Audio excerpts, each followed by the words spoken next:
안녕하세요.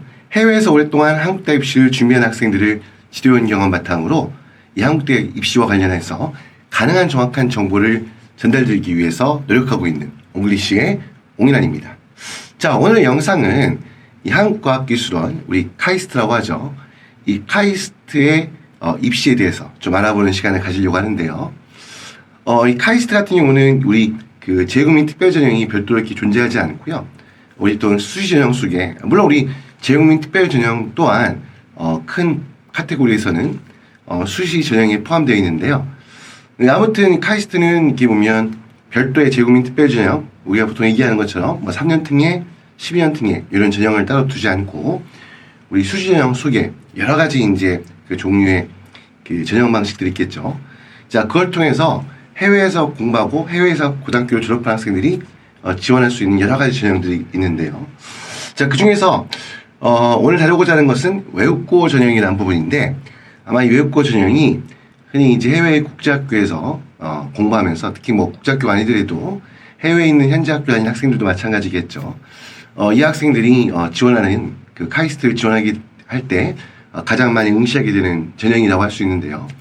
자, 이 외국고 전형을 중심으로 해서 설명을 드리는 시간을 가지려고 하는데요. 자, 오늘 영상의 내용들이 어떻게 보면 아주 디테일한 구체적인 어떤 뭐 카이스트에 합격하기 위해서 어떠한 노력을 해야 되고 어떠한 디테일한 어떤 준비가 필요하고 뭐 이런 부분에까지 설명드린 영상은 아니고요. 기본적인 카이스트 입시에 관련, 특히 외국고 전형에 관련된 기본적인 내용을 다루는 영상입니다. 그래서 저는 오늘 영상은 카이스트의 우리 웹페이지, 그 사이트에 가보면 확인할 수 있는 수시전형 진행 그 계획이죠. 전형 계획과 그리고 이제 보면 카이스트 입학처 그 홈페이지에 나와 있는 어떤 그 공개되어 있는 내용들 이외에도 카이스트 입시와 관련해서 여러분들이 팀 온라인에서 검색해보면 찾을 수 있는 여러 가지 내용들을 좀 하나로 어떻게 요약한 그런 영상으로 보시면 좋을 것 같고요. 제가 지난주에 하노이에서 이제 그 입시 설명회하고 우리 개별 학번인 만나 뵙고 이제 입상담도 드리고 있었는데 요 일정을 조금 타이트하게 보낸 다음에 특히 제가 지금 그 체류하고 있는 이 베트남이 베트남뿐만 아니죠. 동남아가 굉장히 높은 고온의 폭염을 지금 계속 매일 이어지고 있는 중이다 보니까 저도 약간 이 과정에서 약간 감기 몸살이 와가지고 제가 목소리가 약간 잠겨있는 아마 티가 안 날 것 같기도 한데 그래도 약간 중간중간 좀 그런 부분이 있을 것 같아서 미리 양해의 말씀을 드리고요. 하여튼 아무튼 자, 오늘 본격적인 주제 카이스트 외국고 전형, 그리고 마지막에 그 뒷부분에 특기 전형에 대해서도 잠깐 소개를 드리는 아마 그런 시간도 덧붙여져 있을 거라고 생각하시면 됩니다. 자, 아무튼 오늘 주제에 대한 이야기를 우리 카이스트 그 전형 계획, 수시전형 계획에 뭐 쉽게 말하면 보통 우리가 입시 요강이라고 할 수 있겠죠. 이 내용을 바탕으로 해서 설명을 드리는 그런 시간을 가지도록 하겠습니다. 예, 그러면 카이스트 한국과학기술원 외국고 전형 방법 소개하는 영상 본 내용으로 들어가도록 하겠습니다. 자, 첫 번째는 나와 있는 거 보면 이 카이스트의 외국고 전형이 어떻게 이루어지는가 기본적인 설명을 드리려고 하는데, 자, 일단 여기 보시면 여기에 지금 보면 이 페이지를 제가 보여드린 이유는 뭐냐면 이 카이스트 같은 경우에는 여기 지금 보면 새내기 과정 학부라는 게 1학년 이렇게 표시되어 있고 전공 과정에서는 또 2학년에서 4학년까지 이렇게 표시가 되어 있죠. 자, 이렇게 되어 있는 이유는 뭐냐면 일단 그 카이스트 같은 경우에는 무학과 전형, 그래서 어떻게 보면 처음 입학할 때 그 시험을 봐서 입학할 때 학과별로 어떻게 뭐 할당된 인원을 선발하는 것이 아니라 학과에 구분 없이, 보통 요즘 그걸 이제 무학과라고 하죠. 이제 무학과로 학생들을 선발한 다음에 이제 2학년 올라갈 때, 보통 1학년 말에 그 학생이었던 그 재학생의, 그러면 이제 합격해서 이제 입학하게 되면, 그렇죠. 그 학생들 2학년 말이 되면 학생이었던 그 희망사항에 따라가지고 세부학과, 쉽게 말하면 세부 전공을 정해지는 그런 방식으로 대학 커리큘럼이 구성이 되어 있습니다. 자, 그래서 이제 이런 부분이 있다는 걸 이 부분만 발췌해 보여드렸는데요. 근데 여기서 좀 약간 눈에 띄는 부분 중에 하나가, 그럼 1학년 때 무학과로 입학한다면 어떤 내용을 공부하느냐라고 했을 때, 여기 나와 있는 수학과, 기초 과목, 이 학습뿐만 아니라, 이 어떻게 보면 우리 과학기술대학의 어떤 기본적인, 필수 학습 분야라고 할 수 있겠죠. 그것뿐만 아니라 보면, 인문, 예술, 사회과학 분야에 대한, 한마디로 인문 교양 과목에 대한 학습 또한, 1학년 때, 이루어진다라고 이렇게 소개가 되어 있는데요. 자, 한마디로 간단하게 말하면, 단순히 어떤 과학기술자로서의 어떤 수학과학적인 지식뿐만 아니라, 인문학적인 어떤 인문 교양 과목에 대한 학습 또한 중요하게 생각하고 있다고 되어 있는데요. 자, 이런 부분을 보통 우리가 얘기할 때, 융합형 인재라 얘기하죠. 한마디로, 과거에 이제 요즘은 문이과 통합이 됐기 때문에 구분이 약간 무색하긴 하지만 아무튼 문이과 남자들은 융합형 인재를 어떻게 보면 조금 선호하는 어떤 그런 특성을 여기 찾아볼 수 있지 않을까 생각이 들고요. 물론 그렇다고 해서 이 과학기술대학교이기 때문에 인문학적 지식만 뛰어나서는 합격할 수 없습니다. 기본적으로 수학 및 과학 실력은 아주 기본 밑바탕이 되는 거겠죠. 자, 그런 가운데 이제 어떻게 보면 이런 인문학적 지식까지 갖추고 있는 그런 융합형 인재를 좀 선호하는 경향이 있는 것 같고요. 사실 이거는 카이스트뿐만 아니라 최근에 대부분의 어떤 공대, 이공계에서 상위권 대학들 전반적으로 공이 나타나고 있는 현상이기도 합니다. 자, 아무튼 그렇고요. 지금 보시면 이게 보면 근데 이제 보면 이렇게 돼 있죠. 무학과 지원이라고 했는데 가끔 이제 궁금해하시는 분들 중에 지역 입학원서를 낼 때 이 학과를 선택하게 돼 있다고 해요. 자, 이렇게 할 때 이제 여기에 대해서 그러면 이게 뭐냐라고 이제 궁금해할 수 있는데 그 부분은 뭐냐면 단순히 어떤 지원자가 지원한 학생이 어떤 학과에 대한 선호하고 있는가 이런 부분들을 파악하는, 그래서 어떻게 그걸 통계라고 할까요? 하여튼 그런 부분에 의미만 두고 있다 하고요. 실제로 어떻게 보면 어떤 학과를 지원했다 해서 만약에 일종의 희망사항을 적는 건데 희망학과가 어떻게 몰릴 수 있겠죠. 그렇다고 해가지고 어떤 학과의 경쟁, 흔히 일반적인 학과별 모집에서 보여주는 그게 어떤 경쟁률이라든가 아니면 또 학생이 어떤 지원한 희망했던 학과에 따라 가지고 이게 어떤 평가에 연관되는 어떤 그런 부분은 아니라고 합니다. 아무튼 핵심이 되는 것은 무학과 지원이라고 보시면 되고요. 아무튼 그래서 처음에 지원할 때 학과 선택한다는 부분이 이렇게 어떻게 보면 그 학과의 어떤 경쟁률 아니면 어떤 평가 이것과는 관계가 없다 이렇게 이해하시면 좋을 것 같습니다. 자, 다음은요. 지금 보시면 이게 지금 보니까 이제 어떤 학과들이 기술되어 있는가를 보여주는 부분인데요. 자, 이게 지금 빨간색으로 테두리를 친 부분이 이게 보면 반도체 시스템 공학과라는 부분이 있고, 자, 밑에 보면 산업디자인학과라는 게 있죠. 자, 일단 기본적으로 카이스트는 전에 말씀드렸던 것처럼 학과에 구분 없이 모집을 합니다. 그래서 학과를 자유롭게 선택하는 것은 나중에 2학년 될 때 학생의 어떤 희망사항에 따라서 그걸 근거로 학과를 자유롭게 선택할 수가 있는데요. 근데 하지만 여기서 보면 지금 보시면 여기 나와 있는 천천히 갈게요. 자, 여기 보시면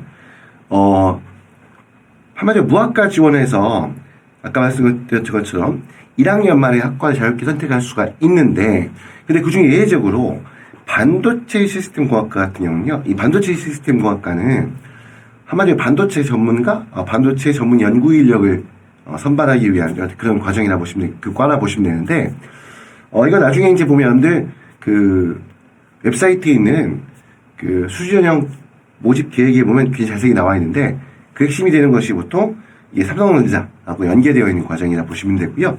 그리고 4년 동안의 등록금 전액이 지원되는 과입니다. 그래서 이거 같은 경우에는 무학과 지원이 아니고요. 선택해서 그냥 선택 지원하게 됩니다. 한마디로 어떻게 보면 우리 학생이 반도체 시스템 공학과에 입학하고 싶다고 할 때는 그때는 딱 이과를 선택해가지고 지원해야 한다는 말씀이고요. 이게 이제 지면상 여기서 다루진 않았지만 나중에 보시면 이게 지원할 때 제2지망을 할 수가 있어요. 그게 무슨 말씀이냐면 반도체 시스템 공학과를 1지망으로 하고 2지망에 다른 희망하는 학과를 이렇게 선택할 수 있거든요.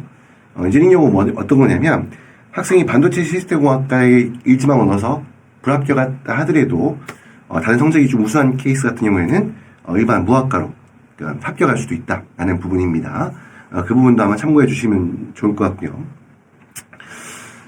그 다음에 산업디자인학과 돼 있으니까 아무래도 이제 이 부분 때문에 어떻게 또 이게 그런 부분을 생각할 수 있죠. 과학기술대학교지만 산업디자인학과 하니까 좀 미술 실력이 좀 뛰어나지 않는가라고 이렇게 생각할 수가 있는데 전혀 그렇지가 않다고 합니다. 그래서 보통 이제 미술 관련해서 어떤 그러한 경력을 담아있는 포트폴리오라든지 아니면 뭐 디자인 아니 미술 실력이라든지 이런 부분들은 전혀 관계가 없다고 합니다. 기본적으로 이 과학기술대학교 카이스트 속에서 학생을 뽑는 거기 때문에 과학기술원이죠. 참 자꾸 제가 요 과학기술대학교 헷갈리면 안 됩니다. 하여튼 이 카이스트 학생을 뽑는 거기 때문에 이 나중에 혹시 학생이 내가 관심 분야가 산업디자인 관련된 부분이고 나중에 그걸 선택한다 하더라도 기본적으로 카이스트 입학하기 위해서는 이과를 희망하는 학생들 또한 수학, 과학 관련된 실력이 카이스트에 합격하기 위해 필요한 어떤 그런 수준에 충분히 도달되어 있어야 한다는 부분 꼭 잊지 않으셨으면 좋겠습니다. 자, 이렇게 돼 있고요. 이제 다음 페이지 넘어갈게요. 자, 전형 일정은 전형은 지금 보시면 보통 우리가 이제 해외에서 국제학교에서 공부하는 학생들 같은 경우에는 보통 12월에 그러니까 보통 11월, 12월 요때 이제 입학 원서를 접수하고 제출하고 전형이 진행되는 방식에 좀 익숙해 있을 텐데요. 자, 이게 같은 경우는 이게 일종의 이제 우리가 지금 오늘 설명드린 외국고 전형이라고 할 수 있죠. 근데 이제 외국고 전형뿐만 아니라 특기자 전형이라는 것도 있어요. 이 특기자 전형을 여러분들 보시면 알겠지만 여기 보면 원서 접수가 언제 이루어지죠? 9월이죠, 9월. 이때 갖다 어떻게 보면 우리 보통 일반적인 수의 전형 이 진행되는 어떤 그런 스케줄이라 보시면 되겠는데요. 이제 보통 해외에서 국제학교를 졸업한 학생들 같은 경우에는 이 특기자 전형에 지원하는 것이 가능한데요. 이 특기자 전형 같은 경우에는 3월에 입학하는 겁니다. 그러니까 이제 3월에 입학하는 거니까 보통 우리가 3월에 입학하는 그 대학 입시 전형을 전기 전형이라고 보통 이야기하죠. 일종의 약간 전기 전형에 해당한다 볼 수 있고요. 오늘 그 설명드린 주가 되는 외국고 전형 같은 경우에는 요건 지금 이제 12월에 이제 진행이 되죠. 요 같은 경우는 이제 입학이 9월에 입학을 하게 됩니다. 보통 이제 9월 입학 우리가 보통 후기 전형이라고 보통 이제 분류하는데 일종의 지금 오늘 설명드리는 외국고 전형이 일종의 후기 전형이다라고 어떻게 볼 수도 있을 겁니다. 이렇게 두 가지 전형으로 지원이 가능하다라는 부분이고요. 자, 다음 페이지로 넘기겠습니다. 자, 외국고 전형 보시면 알겠지만 이게 보면 입학 시기가 가을 학기가 돼 있죠. 한마디로 9월에 입학한다는 이야기입니다. 그리고 이제 모집 인원이 40명 내외 정도, 40명 정도고요. 그러니까 이게 보통 우리 일반적인 해외고 수시장 같은 경우에 우리 해외고 수시라고 하는 건 대부분 다 해외고 졸업했을 경우에 학생부 종합 전형에 지원할 수 있는 자격이 부여되는 거지 대부분의 경우 해외고 학생들만을 어떻게 보면 별도의 정원을 둬서 이렇게 선발하는 게 아니거든요. 근데 이제 카이스트 같은 경우에는 이 외국고 전형 같은 경우에는 이게 외국에서 오른쪽에 나와 있죠. 외국에서 해외 학교에서 마지막 3년 이상의 고교 과정을 이수한 이런 학생들만 지원이 가능하고 그 학생들만을 대상으로 해서 경쟁을 해서 그 40명의 학생을 선발하는 전형이라 보시면 되고요. 하여튼 아무튼 중요한 자격 조건이 여기 나와 있는 것처럼 외국에서 마지막 3년 이상의 고교 과정을 이수한 케이스다 보시면 되겠죠. 반면에 이제 보면 여기 나와 있는 국외에 소재한 한국 학교 중에서 이 재외국민의 교육 지원 등 여기에 나와 있는 이게 뭐냐면 간단히 말씀드리면 재외한국학교, 보통 얘기하는 한국국제학교라고 이제 불리는 학교들인데요. 이 재외한국학교 같은 경우에는 이게 지금 보면 이게 지원을 할 수 없어요. 이게 할 수 없는 가장 큰 이유가 뭐냐면 여기 나와 있죠. 여기 지금 보시면 나와 있는 것처럼 2025학년도 이게 이제 외국고 전형이라고 한다 그러면 2025년 9월에 대학에 입학하는 거거든요. 이 한국대학의 입시의 가장 중요한 특징은 대학 입시를 합격을 해서 그 대학에 9월에 입학한다 그러면 아무리 늦어도 9월 전까지는 고등학교에 졸업한 상태가 되어야 됩니다. 근데 이제 예를 들어가지고 재외한국학교 같은 경우에는 우리 국내에 있는 고등학교하고 동일한 학제를 갖고 있기 때문에 당연히 내년 고3이라 하더라도 2025년도 중에는 졸업하는 게 아니죠. 2026년도에 졸업을 하게 되죠. 그러니까 뭐 간단히 말씀드리면 2025년 9월에 입학할 수가 없는 거죠. 아직 고등학교 졸업한 상태가 아니기 때문에. 자, 그렇기 때문에 지원을 할 수가 없는 가장 큰 이유가 되는 거고요. 아무튼 2025년 9월 신학기 이전에, 그러니까 한마디로 9월 이전에 고등학교 졸업이 가능한 학생들만이 지원할 수가 있습니다.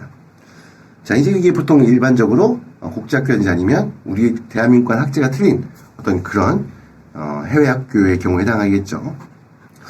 그리고 이제 보면 또 한 가지 보면 해외에서 이 마지막 3년을 고교과정을 이수했다 하더라도 중간에 국내 학교에 잠깐 귀국해서 국내 학교에서 보통 뭐 1학년 1학기라든지 요 학기를 국내 학교에 재학한 케이스가 있을 수 있죠. 그러니까 국내에서 고1 2학기까지 다닌 다음에 해외로 출국해서 해외 학교에서 이제 고1에 해당하는 10학년부터 이렇게 재학을 시작한 케이스가 있을 수 있는데요. 자, 이런 경우에 그러면 국내 학교에서의 어떤 그 고1 1학기 성적 어떻게 되느냐라고 할 때 이 부분을 무조건 제출하고 강제하진 않고요. 이게 그 생활기록부에 기록되는 내용이잖아요.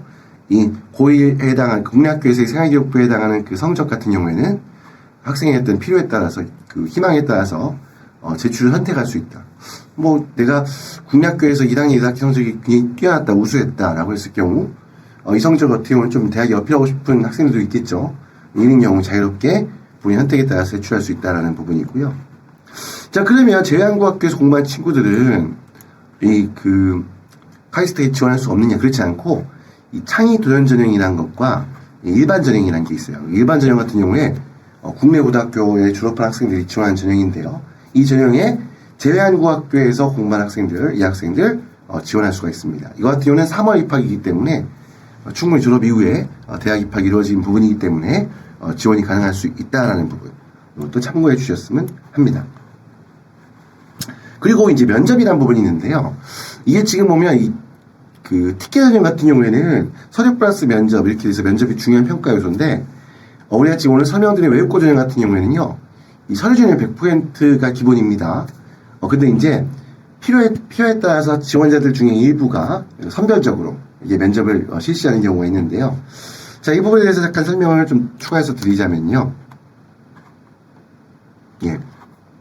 여기 보시면 이제 여기도 보면 지금 이따 외국고 전형에 우리가 어떤 그 전형이 진행되는 일정이 뭐 12월에 원서 접수하고 그 다음에 이제 보면 그 2월 20일이죠. 2월 20일부터 2월 21일까지 사이에 이 면접평가가 있다고 하는데요.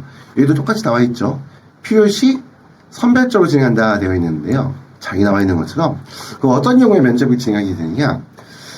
이 카이스트는 그 학생이 제출한 그 학업 성적 관련된 여러 가지 서류들이 있겠죠. 이 서류를 평가위원 3인이 한 학생에 대해서 평가를 진행하는데요. 이 3명의 평가가 항상 똑같지 않겠죠, 당연히. 근데 이제 아무래도 근데 대부분 경우에 학생들 같은 경우에 아무리 그 평가 간의 어떤 관점이 좀 차이가 있다 하더라도 기본적으로 대부분 학생들은 비슷한 평가를 받을 수밖에 없을 텐데 뭐 성적이 이제 뛰어난 친구들은 그렇겠죠. 근데 그렇지 않고 아무래도 이제 객관적으로 보여지는 지표가 조금 이제 어떻게 보면 그 일반적이지 않은, 그러니까 어떻게 보면 모든 지표가 다 뛰어난 탁월한 점수를 갖고 있지 않은 경우, 하지만 어떻게 학생의 어떤 그런 가능성이랄까 아니면 여러 가지 단순히 점수만 보이지 않는 여러 가지 어떤 적성 뭐 이런 어떤 보면 진로 적합성 이런 여러 가지 부분들이 있겠죠. 이런 부분 때문에 평가가 좀 다를 수가 있잖아요. 이제 여러 가지 이유로 있어요. 어쨌거나 그 평가위원 3인의 어떤 학생에 대한 평가 점수가 굉장히 차이가 클 경우, 그러니까 이제 뭐 그런 상이하다 표현인데 뭐 들쑥날쑥할 경우에 이런 경우에 이제 면접을 통해 가지고 추가적으로 학생의 어떤 그런 실력과 능력, 잠재적 가능성을 확인하는 과정이라 할 수 있겠죠. 하여튼 이럴 때 이제 면접을 시작이 되는데요. 면접은 줌을 활용해서 온라인으로 진행이 되고요. 이거 학기가 이럴 수밖에 없는 게 아직 고등학교 졸업하지 않은 상태에서 전형이 진행되잖아요. 이제 그러다 보니까 이게 이제 보면 줌으로 이제 온라인 면접을 실시하게 되고요. 크게 이제 면접은 구술 면접, 수리 면접이 두 가지 영역으로 보통 진행이 된다고 하는데 첫 번째 구술 면접의 경우에는 학생이 제출한 자기소개서나 그 독서 이력 이런 부분들에 대해서 그 평가관의 교수님들의 어떠한 그런 관련된 질문이 포함될 수 있다고 하고요. 그리고 무엇 더 중요한 것은 수리 면접이라는 부분인데요. 이 부분은 제시문을 활용해서 실제로 수학 문제를 푸는 이런 그런 과정이라고 보시면 되겠습니다. 자, 이런 부분이 이제 포함되어 있기 때문에 아무래도 학생의 어떤 수학 실력 굉장히 우수해야 되겠죠. 그리고 이제 보통 한국어로 기본 면접이 진행되지만 학생이 영어를 활용해서 답변하는 것도 가능하고 중간중간 필요에 따라 가지고 영어랑 한국어를 섞어서 답변하는 것도 충분히 허용이 되고 뭐 그로 인한 불이익은 전혀 없다고 합니다. 아무튼 그 부분 말씀을 드리겠습니다. 예, 다음은요, 이제 면접평가에 대해 설명을 드렸고, 이제 그 제출 서류가 무엇인가, 전형, 외국고 전형을 지원하기 위해 제출해야 되는 서류가 무엇인가에 대한 말씀을 드릴 건데요. 자, 보시면, 이게 좀 일반적인 그 대학들하고 좀 차이가 나는 부분이 많습니다, 카이스트는. 일단 자기소개서가, 그러니까 카이스트는 특별법에 의해서 설립된 대학이기 때문에 이 교육인적자원부, 뭐 교육부라고 하나요, 요즘은? 이 교육부에 소속된 대학들하고는 차이가 있습니다. 우리 일반적인 교육부에 속한 여러 대학들은 그 자기소개서나 교사추천서 제출할 수가 없게 되어 있죠. 근데 지금 보시면 것처럼 자기소개서를 제출해서 평가를 하고요. 그리고 또 보면 이제 독서이력이라는 게 있어요. 독서이력. 그러니까 이게 보면 우리 교육공론서 강화 방안에 의해서 이 학교생활기록부에서는 빠진 내용이에요. 포함될 수 없는 내용인데 카이스트에서는 여전히 그대로 독서이력이 나와 있는 것처럼 3권 이내의 어떤 독서 이력을 600바이트? 하여튼 뭐 이 정도의 분량으로 써서 제출하게 되어 있고요. 이 내용이 나왔는지 모르겠지만 이 독서 같은 경우에는 꼭 수학과 과학 관련된 그 내용만 포함되는 것이 아니라 수학 과학이 아닌 그러니까 아까 그 말씀했던 것처럼 그 인문학 관련된 어떤 그러한 문과 과목에 해당하는 그러한 서적 또한 똑같이 학생이 읽고 거기에 대한 소감을 작성해서 독서 기록으로 제출할 수가 있습니다. 자, 그리고 이제 자기소개서라는 부분도, 이제 이 부분도 우리, 남아있는 부분인데요. 이 자기소개서 증빙서류라는 게 있죠. 보통 우리 대부분 그 서류평가를 실시하는 상위권대학교 같은 경우에 뭐 기타 활동 증빙, 활동 증빙, 뭐 학교생활 보충 자료 이런 것들이 있는데, 이런 것들 굉장히 많이 제출할 수 있게 되어 있는데, 이 카이스트는 그렇지 않고요. 자기소개서를 작성한 다음에 그 자기소개서에 학생의 어떤 특기라든지 우수성을 보여주기 위해 담은 내용들이 있죠. 그걸 입증할 수 있는 자기소개서 증빙서류라는 것을 제출하게 되어 있고요. 자, 최대 3개까지 각 하나당 한 페이지씩 되어 있는 그런 3개까지 제출할 수 있게 되어 있습니다. 자기소개서 그 보면 질문이 4개가 있는데 그 중에 이제 그 증빙서류에 해당할 수 있는 부분이 뭐 2번, 3번, 4번 항목 있긴 하거든요. 그래서 어떤 분들 같은 경우에는 뭐 항목당 한 개씩 넣어야 된다 라고 하시는 분도 있긴 하던데 제가 찾아보니까 뭐 그건 정확히 잘 모르겠고요. 일단 입시공항상으로 봤을 때는 그런 구분까지 되어 있지 않고 그냥 최대 3가지까지 제출할 수 있다라고 되어 있습니다. 자, 그 다음에 이제 교사추천서라는 부분, 이것도 중요한 부분입니다. 이제 이렇게 이 추천서를 제출할 수 있게 되어 있고, 제출하도록 되어 있고요. 할 수 있는 게 아니라, 이거 같은 경우에는, 그 학교에, 학생이 재학하고 있는 학교에, 계신 선생님이 꼭 제출해야 되는 부분이고요. 그 다음에 이제 교도학교, 출신고등학교 프로필을, 이 선택사항이 아니라, 필수적으로, 이번에는 필수가 써있죠. 예. 이거 같은 경우는 이제 보면, 고등학교, 출신고등학교, 고등학교 프로필, 요거를 이렇게 보면 반드시 제출하도록 되어 있습니다.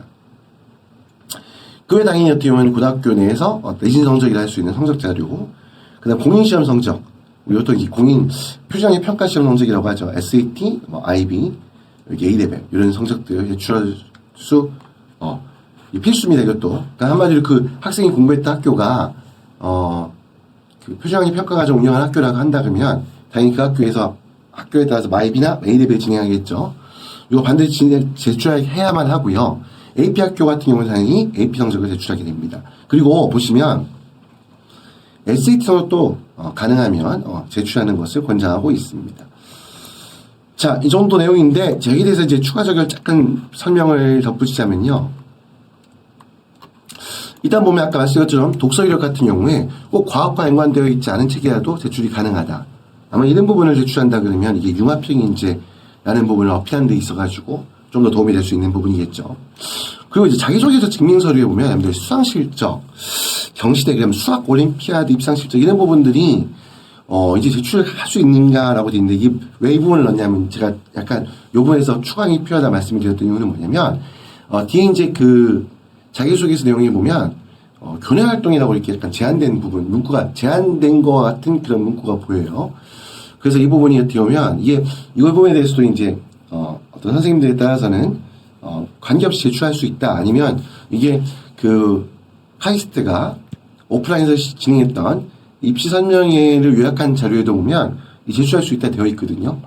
근데 이제 보면 또 이 상충된 어떤 부분들 같은 경우에는, 어떤 학원 같은 경우에는, 이거는 이제 교내 활동이 아니기 때문에, 좀 교내 활동이 아닌 경우에 그 서류를 제출했을 경우에, 불이익이 있을 수도 있지 않을까라는 그런 오해할 수 있는 부분, 이런 부분이 묻고 있었기 때문에, 좀 이 부분은 저도 이제 약간, 아마 나중에 이제 여러분들 실제 지원할 때 아니면 지원하기 전에 준비하는 과정이라도, 이게 아마 학교에 카이스트에 꼭 문의하는 아마 과정이 꼭 필요하지 않을까 생각이 들어서요. 제가 추가 기능이 필요하다는 이게 단서조항을 달았는데, 제 개인적으로는 제출할 수 있지 않을까라는 생각이 들긴 하거든요. 아무튼 이제 그런 부분이고요. 하지만 활동은 보통 이제 그 카이스트 입시를 진행했을 경우에 그 결과를 봤을 때, 일반적으로 많이 얘기되는 부분들은 교회 활동보다는 교내 활동의 어떤 그런 활동이 우수한 케이스들이 좀 더 합격한 케이스가 더 많다. 그래서 아마 그 평가의 비중이 교내 활동 중심으로 이루어지는 것이 아닌가라는 아마 그런 이제 판단을 해보게 됩니다. 그래서 이제 여기다가도 교내 활동 중심의 평가가 이루어진다라고 말씀을 드렸고요.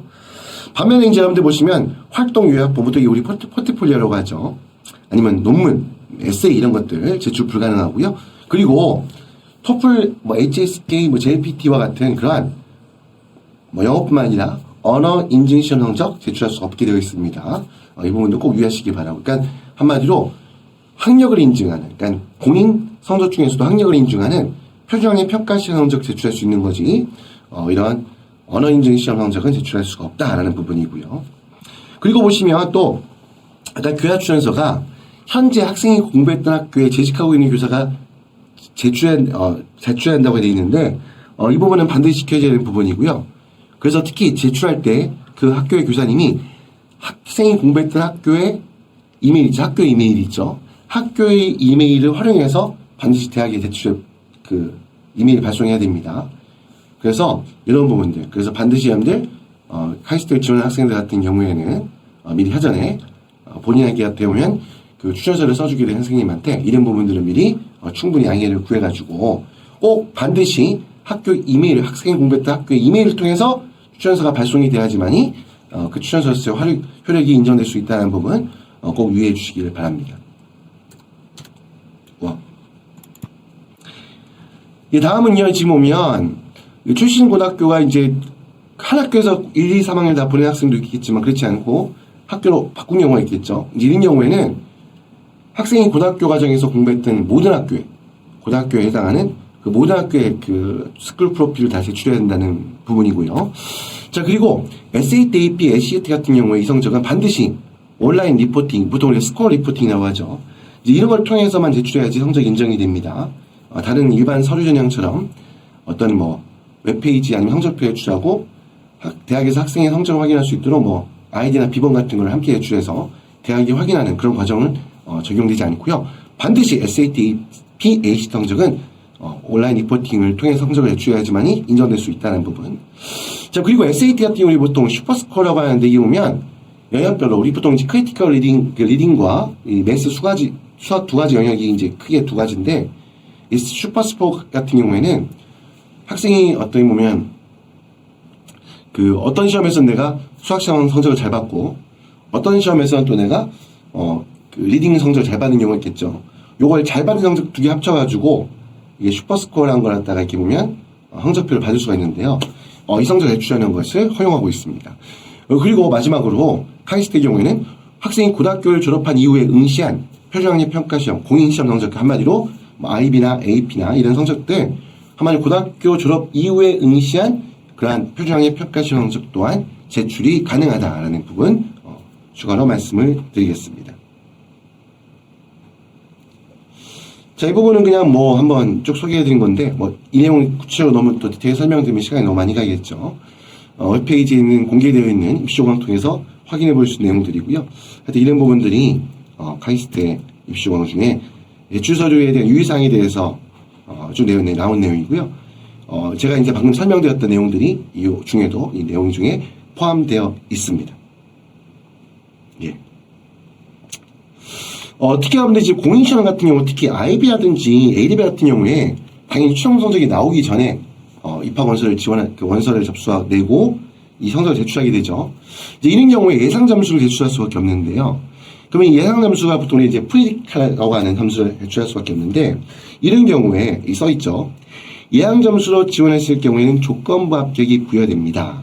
그런 다음에 최종 점수를 나중에 제출하게 됩니다. 그러니까 이제 조건부 합격이 된 다음에 나중에 이제 IB나 그 A레벨 성적이 최종적인 파이널 성적이 나오면 이 성적을 제출하는데, 이게 프리 성적과 이 파이널 성적 차이가 현저하게 차이가 나는 경우에 입학이 취소될 수 있다라고 되어 있는데요.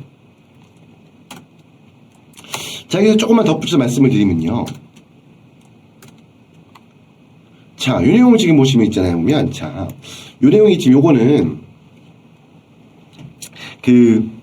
방금 말씀 IBDP라든지 우리가 A레벨, 요 같은 경우에 프릭 점수를 취했는데, 이 프릭 점수지 최종 성적이 아니잖아요.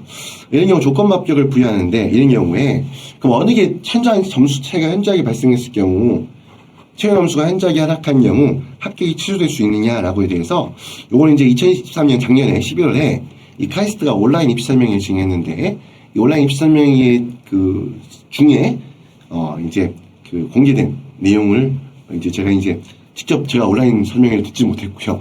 이제 이 부분을 국내에 있는 아주 우수한 유명한 입시기관에서 이렇게 이 내용을 이렇게 발췌해서 이렇게 공개했더라고요. 이 내용 중에 보니까 이렇게 나와 있더라고요.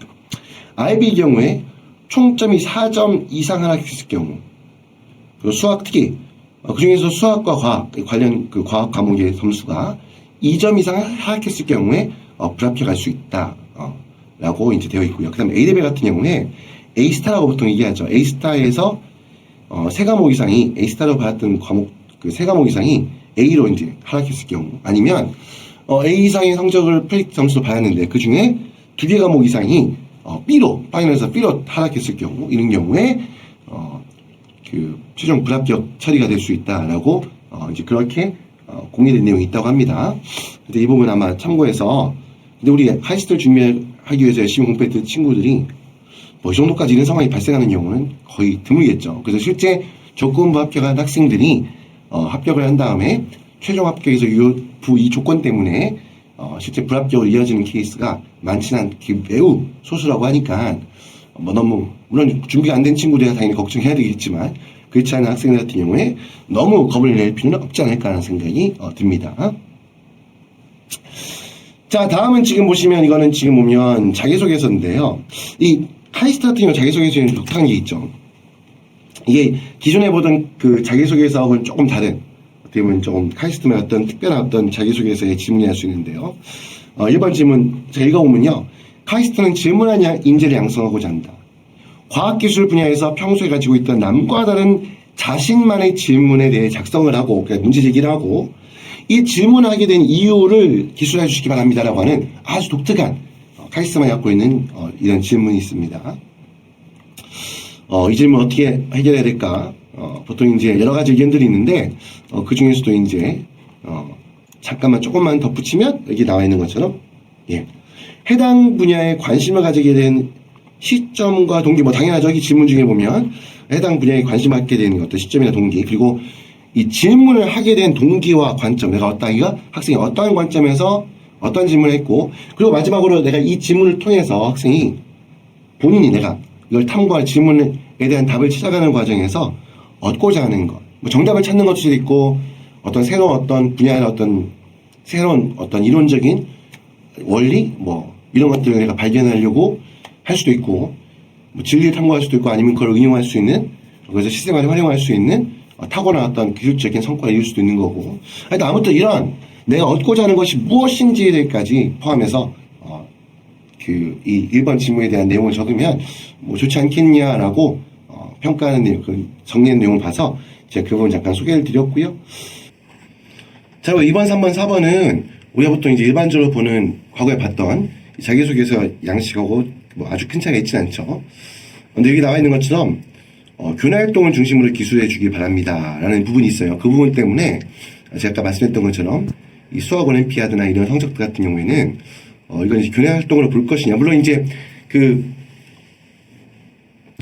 해외에 있는, 특히 이제 미국인 학교들 같은 경우에 교내 교육 과정에 어떤 하는 부분으로 이렇게 이제 수학 경시대회를 진행하는 경우가 있겠죠. 하여튼 이런 부분들이 활용될 수 있을까 없을까에 대해서는 한번 매번 입시를 진행할 때마다 조금씩 관점이 차이가 있을 수 있으니까 아까 말씀드렸던 것처럼 이걸 미리 한번 확인하는 어떤 과정이 좀 필요하지 않을까 생각이 들고요. 아무튼 그렇고, 자, 아무튼 고등학교, 혹시 여러분들 그 영상 보시면서, 제가 좀 잘못 알고 있다라고 이 부분에 대해서 뭐 좀 명확하게 알고 계신 분이 계시면 꼭 댓글에 남겨가지고, 이게 추가해 주시면, 저도 이제 한번 정확하게 아마 다른 분도 아마 참고하는데 뭐 도움이 되지 않을까 생각이 좀 들고요. 자, 아무튼 그리고 이제 그 외에도 보면 뭐 고등학교 재학 기간 중 타인과 공동체를 위해서 노력한 경험과 뭐 이런 것들, 이런 질문들, 내용들 쭉 보시면 알 수 있는 부분이기 때문에 여기에 대해서부터 자기소개서의 내용에 대해서 아주 디테일한 내용까지 설명을 드리지는 않겠습니다. 자, 이 정도로 말씀을 드리고 넘기도록 하겠습니다. 자기소개 작성이 돼가지고 조금만 추가하고 덧붙일 내용 말씀드리면, 이 참고 여러분들 이 배경에 나와 있는 요 자기소개서는 요거는 특기자 전형의 자기소개서 양식이에요. 그래서 약간 지금 보면 화면이 지금 계속 아마 한두 차례 바뀌는, 이게 편집하면서 바뀌게 될 텐데 아마 이 부분은 그런 과정이다 보시면 되고요. 아무튼 일단은 자기소개서에 보면 우리가 또 고교 과정에서 학습한 과학이론과 활동을 접목한 동아리 이력, 그러니까 동아리 어떤 활동할 때 이런 걸 참고해서 이런 그 동아리 활동의 내역을 만들어 놓고, 그 동아리에서 이론을 습득하고 이해하고 실험을 통해 증명하는 활동들, 이런 부분들이 자기소개서에서 담겨 있으면 좋은 내용인데, 특히 이제 실험 동아리에서 그 이론에 맞는 실험 결과를 도출하기 위해서 노력했고, 노력했던 결과 입증이 되더라라고 하는 어떤 그런 노력의 과정도 담겨 있을 때 뭐 좋은 평가를 받을 수 있다고 이야기를 합니다. 그리고 이제 특히 미래지향적 관점에서 내가 나중에 이 분야에서 공부한 다음에 나중에 사회에 어떤 해당 분야에 어떠한 기여를 할 수 있을 것인가에 대해서 이거를 좀 막연하게 이야기하는 것보다는 좀 명확하게 어떻게 제시할 수 있는 그런 내용을 담는 것 또한 자기소개서를 작성하는 데 있어가지고 좀 자기소개서가 뭐 정답 아니지만 어떻게 좀 잘 만들어져서 잘 쓰여질 수 있는 어떤 그런 하나의 꼭 이것만이 답은 아니겠죠. 뭐 이런 방식으로만 자기소개서를 써야 되는 건 아니겠지만 하나의 어떻게 보면 이게 자기소개 작성할 때 있어가지고 하나의 중요한 참고사항, 팁 정도가 되지 않을까라는 부분이 있어가지고 의견을 잠깐 소개를 드렸고요.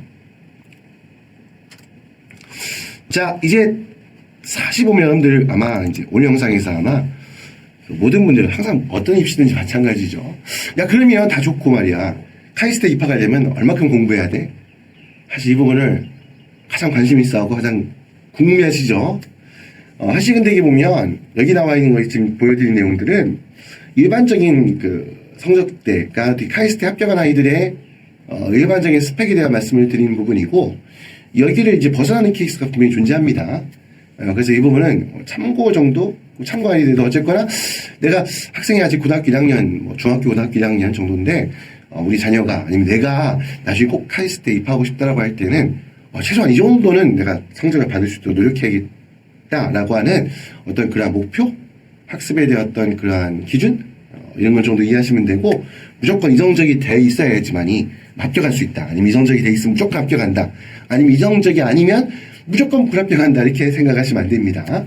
그래서 그런 부분들 미리 말씀을 드리면서 하나씩 약별로 설명을 드리면, 이 IB 같은 경우에는 보통 43점, 45만점 중에, 그리고 이제 특히 이제 아무래도 이제 카이스트는 수학, 과학 성적이 우수한 친구들이어야 되니까 수학은 당연히 물론 이거거니와 이 물리화학, 생물 이 세 가지 중에 한 과목, 최소한 한 과목 정도는 하이 레벨로 성적을 취득할 필요가 있다는 얘기를 하고요.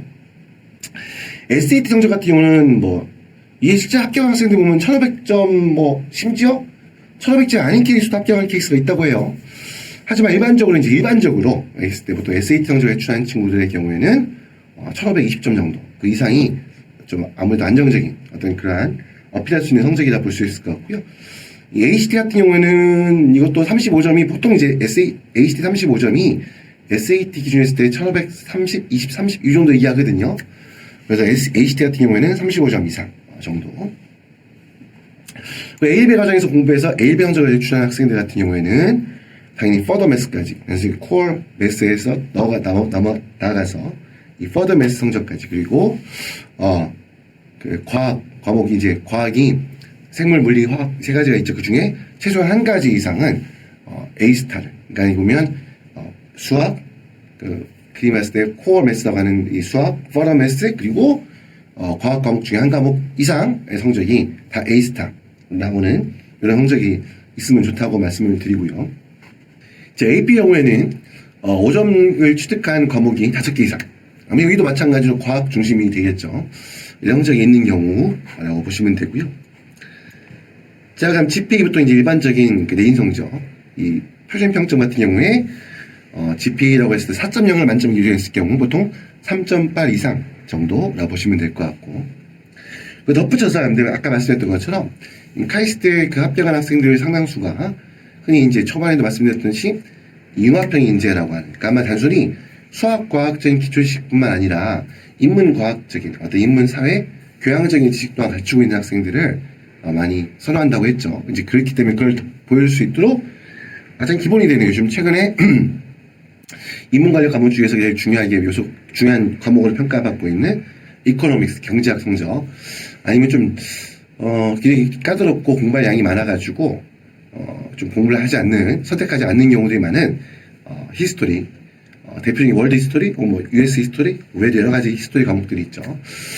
이런 과목의 성적을 추가해서 획득해서 제출했을 경우에 융합형 인재로서 어떤 평가를 받을 수 있는 그런 장점이 될 수 있겠죠. 자, 이 정도입니다. 그래서 아까 처음에 이 페이지 설명드리면서 말씀드렸던 것처럼 이건 절대적인 기준은 아닙니다. 일반적인 경향이 이렇다는 겁니다. 그러니까 일반적으로 합격한 학생들의 다수가 이 정도 성적 범위에 들어오는 케이스가 많다는 얘기고요. 물론 이 성적이 되지 않았다 해서 무조건 합격하지 않느냐, 그게 아니라는 겁니다. 그러면 먼저 혹시 오해하지 않으셨으면 좋겠고요. 또 마찬가지로 이 점수 이상 나와 있으면 무조건 합격하냐? 그것도 아니라는 말씀을 또 덧붙여 말씀을 드리고요. 그리고 또 한 가지 이렇게 생각할 수 있어요. 여기 써 있는 거 다 전부 다 아니에요, 여러분들. IB, SAT, ACT, A레벨 여기 써 있으니까 이게 전부 다 필요하다는 게 아니고요. 학생이 공부한 학교에 따라 가지고 특히 뭐 A레벨 학교 거기서 공부한 학생 같은 경우 IB 성적 없겠죠, 당연히. AP 학교에서 공부한 학생 당연히 A레벨 성적 없겠죠. IB 성적도 없을 거고요, 맞죠? 이제 그게 아니라 이제 이런 여러 가지 케이스가 이제 상황에 따라서 있을 텐데, 그 중에서 이런 과목의 성적을 제출할 때는 이 정도 성적의 범위에 있어야지 좀 변별력을 좀 가질 수 있다라고 생각할 수도 있을 것 같고요. 그리고 이제 이게 또 하나만 제출해가지고 이게 학생의 우수성을 보여줄 수 있겠느냐? 그렇지 않겠죠. IB 과정에서 공부한 학생들 같은 경우에 SAT 성적을 혹은 ACT 성적을 덧붙여서 낼 수 있을 거고요. 또 A레벨에서 과정에서 공부했던 학생들 같은 경우에도 역시 마찬가지로 SAT나 때에 따라서는 ACT 성적을 덧붙여가지고, 그러니까 한마디로 이 영역들 중에서 최소한 뭐 2개, 3개 이렇게 이제 결합이 된 형태로 성적을 제출하게 되겠죠. 자, 아무튼 카이스트에 합격하기 위해서, 합격을 기대하기 위해서 이 정도 성적을 만들기 위해서 노력을 해야 된다라고 이제 그런 목표로 보시고 공부를 했으면 좋겠다 생각이 들고요. 자, 여기까지가 지금 우리 보통 보면 외국고 전형에 대한 오늘 영상의 핵심이 되는 외국고 전형에 대한 설명을 드린 거고요.